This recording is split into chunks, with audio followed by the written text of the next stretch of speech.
নবীজি বলেছেন যারা ব্যবসায় ধোঁকা দিয়ে মাল উপার্জন করবে সে কি করবে? রোজগার করবে। ওই ব্যবসার রোজগার করবে যে ব্যক্তি ধোঁকা দিয়ে, ওই ব্যক্তি আমি নবীজি আমার অন্তর্ভুক্ত নয়, আমার শরীয়তের বাইরে, সে আমার মধ্যেকার নয়, সে আমার উম্মতের মধ্যে নয়। নবীজি বলেছেন, একটু হাদিসটা আপনাকে শোনাই। বিশ্বনবী একটা বাজার দিয়ে যাচ্ছেন, ওই বাজারে একজন সাহাবী, একজন ব্যবসায়িক, সে কি করেছে? কিছু গাল্লা মানে কিছু সামান সে বাজারে রেখেছে, তার সামনে রেখে বিক্রি করছে। ওই সময় কি হয়েছিল? বৃষ্টি হয়েছিল। বৃষ্টি হয়ে যাবার কারণে তার সেই সামানের ঢের কি হয়েছিল? ভিজে গিয়েছিল। মনে করেন গম, ভুট্টা, যেই কিছু সে সময় গম ছিল, জও ছিল, হতে পারে এগুলোই। আমি আপনাকে এখানে বুঝাই। আল্লাহর নবী সাল্লাল্লাহু আলাইহি ওয়াসাল্লাম ওই গাল্লার কি করলেন?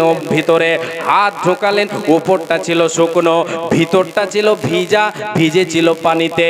আল্লাহর নবী বললেন, রে সাহাবী, এটা কেন এইরকম? কেন? ভিতরে আছে ভিজে, উপরটা আছে শুকনো। নবীজিকে বলেন, নবী গো, বৃষ্টি হয়েছে, উপরটা ভিজে গেছে, উপরটা শুকিয়ে গেছে, ভিতরটা ভিজে আছে। এই বলে নবীকে বলল সেই সাহাবী। আল্লাহর রাসূল তিনি বললেন, যখন এই কথা বললেন, আল্লাহর নবী সাল্লাল্লাহু আলাইহি ওয়াসাল্লাম এই জায়গায় একটা শিক্ষা দিয়ে দিলেন।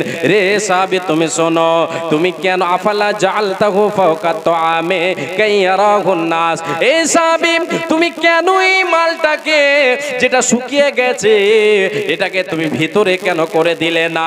যেটা ভিজে আছে এটাকে উপরে কেন করে দিলে না? এতে তো মানুষ ধোঁকায় পড়ে যাবে। তোমার উপরের মাল শুকনো আছে বলে সে কিনে নেবে, এটা তো ভিজে গেছে, ভিজে যাওয়ার কারণে তো ওজন বেশি হবে। তুমি এই জায়গায় যদি তুমি এভাবে বিক্রি করে দিতে, তাহলে ওই ব্যক্তি ধোঁকায় পড়ে যেত আর তোমার এই ব্যবসাটা ধোঁকা হয়ে যেত।